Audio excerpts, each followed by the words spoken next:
Hi hello నమస్తే అందరు ఎలా ఉన్నారు?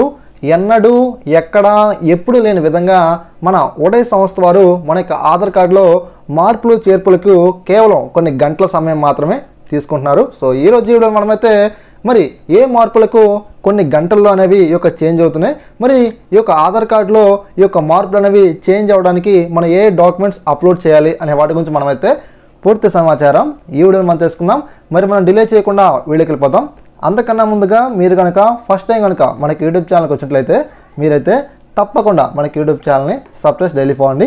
ఇక అదేవిధంగా మనకు 100%లో 85% పీపుల్స్ మనకి యూట్యూబ్ ఛానల్ని సబ్స్క్రైబ్ చేసుకోకుండా చూస్తున్నారండి. సో రిమైనింగ్ ఎవరైతే 15% ఉన్నారో వీళ్ళు మాత్రమే సబ్స్క్రైబ్ చేసుకొని చూస్తున్నారు. ఇంకా ఎవరైతే సబ్స్క్రైబ్ చేసుకోలేదో త్వరగా సబ్స్క్రైబ్ చేయండి. మీరు వీడియోని 10 మంది షేర్ చేసిన పని లేదనమాట.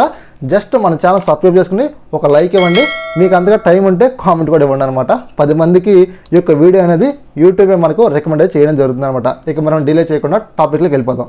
ఇక మరి మనం ఆలస్యం చేయకుండా పూర్తి టాపిక్లోకి వచ్చినట్లయితే తెలంగాణ స్టేట్లో కాంగ్రెస్ పార్టీ గెలిచి అధికారం చేపట్టిన వెంటనే అక్కడ కొత్త ముఖ్యమంత్రి అయినటువంటి రేవంత్ రెడ్డి గారు 6 గ్యారెంటీలు మనకైతే విడుదల చేయడం జరిగింది. ఈ యొక్క 6 గ్యారెంటీలో ఒక గ్యారెంటీ అయినటువంటి మహాలక్ష్మి గ్యారెంటీలో ఒక పథకమైనటువంటి మహిళలు ఎవరైతే ఉన్నారో వీళ్ళందరికీ కూడా ఉచిత బస్ జర్నీని మనకైతే అమలైతే చేయడం జరిగిందన్నమాట. మనకు ఈ స్కీమ్ని లాంచ్ చేసిన తర్వాత తెలంగాణ స్టేట్లో ఎవరైతే మహిళలు ఉన్నారో వీళ్ళందరూ కూడా చాలామంది కూడా హ్యాపీగా ఫీల్ అవ్వడం జరిగింది. ఇక అదేవిధంగా అక్కడ ఎవరైతే నివసిస్తున్నారో వీళ్ళందరూ కూడా బస్సు అయితే ఎక్కారండి. సో బస్సు ఎక్కిన తర్వాత వాళ్ళ ఆధార్ కార్డు చూపిస్తే కొంతమందికి ఆధార్ కార్డులో మహిళలకు ఏపీ అని అడ్రస్ ఉంటుంది స్టేటు, కొంతమందికి తమిళనాడు అని చెప్పేసి, కొంతమంది బెంగళూరు అని చెప్పేసి, కొంతమంది చెన్నై అని చెప్పేసి చాలా రకాలుగా అడ్రస్లు ఉంటాయి అనమాట. సో అప్పుడు అక్కడ తెలంగాణ స్టేట్ వారు ఏం చేశారంటే వాళ్ళందరూ కూడా బస్సు నుంచి కిందకైతే దింపడం అయితే జరిగిందనమాట. సో ఇక్కడ మనకు రేవంత్ రెడ్డి సర్కార్ వారు సో మహిళలందరూ ఫ్రీ అన్నారు, కానీ ఓన్లీ తెలంగాణ స్టేట్లో ఎవరైతే నివసిస్తున్నారో వీళ్ళకి మాత్రమే ఫ్రీ అని చెప్పడం జరిగిందండి. అంతేగాని అదర్ స్టేట్ నుంచి వచ్చి వీళ్ళు ఇక్కడ ఉన్నంత మాత్రం మేమైతే ఫ్రీ కాదని చెప్పేసి చెప్పడం జరిగిందనమాట. సో ఫ్రెండ్స్ మనకు మెయిన్గా హైదరాబాద్ గుర్తొస్తూ ఉంటుందండి తెలంగాణ అంటే. అక్కడ మనకేంటంటే అదొక డెవలప్డ్ సిటీ అనమాట. సో అక్కడ మనకు లాట్ ఆఫ్ ఇండస్ట్రీస్, తర్వాత జాబ్ ఆపర్చునిటీస్ అనేవి మనకు అక్కడైతే అవైలబుల్గా ఉంటాయి అనమాట.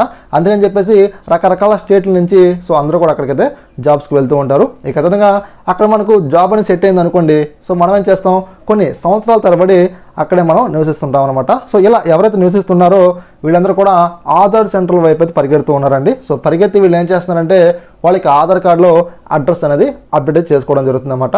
మన ఆధార్ కార్డులో అడ్రస్ అప్డేషన్ అనేది పెట్టిన వితిన్ 4 అవర్స్ లేదా 3 అవర్స్లోనే మనకి ఆధార్ కార్డులో అడ్రస్ అయితే అప్డేట్ అయితే అవడం జరుగుతుందండి. ఇది ఒక మిరాకిల్ లాంటిది అనమాట.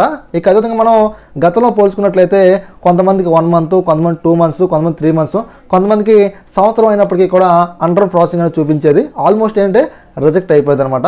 సో రిజెక్ట్ అయిపోవడానికి అసలు కారణం ఏంటంటే మనం పర్ఫెక్ట్గా మన యొక్క అడ్రస్ ప్రూఫ్ అనేది మనం సబ్మిట్ చేయకపోవడమే. సో ఇప్పుడు మీకు చెప్తాను, మీరు ఏ డాక్యుమెంట్స్ అనేది సబ్మిట్ చేస్తే సో 100కి 100% మీ యొక్క ఆధార్ కార్డులో అడ్రస్ అనేది అప్డేట్ అవుతుందని చెప్పేసి. మీ దగ్గర పాస్పోర్ట్ కనుక ఉన్నట్లయితే పాస్పోర్ట్ని మీరు బేస్ చేసుకొని మీ యొక్క ఆధార్ కార్డులో అడ్రస్ అప్డేట్ చేసుకోవచ్చు. తర్వాత పాన్ కార్డ్ని బేస్ చేసుకొని మీ యొక్క అడ్రస్ అప్డేట్ చేసుకోవచ్చు. తర్వాత మీ యొక్క రేషన్ కార్డ్ని బేస్ చేసుకొని ఆధార్ అప్డేషన్ చేసుకోవచ్చు. మీ యొక్క ఓటర్ కార్డ్ని బేస్ చేసుకొని ఆధార్ అప్డేషన్ చేసుకోవచ్చు. మీ యొక్క డ్రైవింగ్ లైసెన్స్ని యూజ్ చేసి మీరైతే ఆధార్ అప్డేషన్ చేసుకోవచ్చు.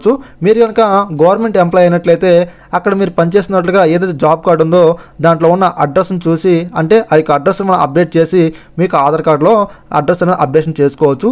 తర్వాత ఎడ్యుకేషనల్ ఇన్స్టిట్యూట్లో మీరు కానీ చదువుతున్నట్లయితే అక్కడ అడ్రస్ని బేస్ చేసుకొని మీరైతే మీకు ఆధార్ కార్డులో అడ్రస్ అనేది అప్డేట్ చేసుకోవచ్చు. తర్వాత మీ యొక్క క్రెడిట్ కార్డ్ కావచ్చు, బ్యాంక్ పాస్బుక్ కావచ్చు, పెన్షన్ సంబంధించి కావచ్చు, మీరు ఫ్రీడమ్ ఫైటర్స్ అయితే దాన్ని యూజ్ చేసుకుని మీరైతే మీకు ఆధార్ కార్డులో అప్డేషన్ పెట్టుకోవచ్చు. తర్వాత కిసాన్ ఫోటో పాస్బుక్ కూడా పెట్టి మనమైతే అడ్రస్ అప్డేట్ చేసుకోవచ్చు.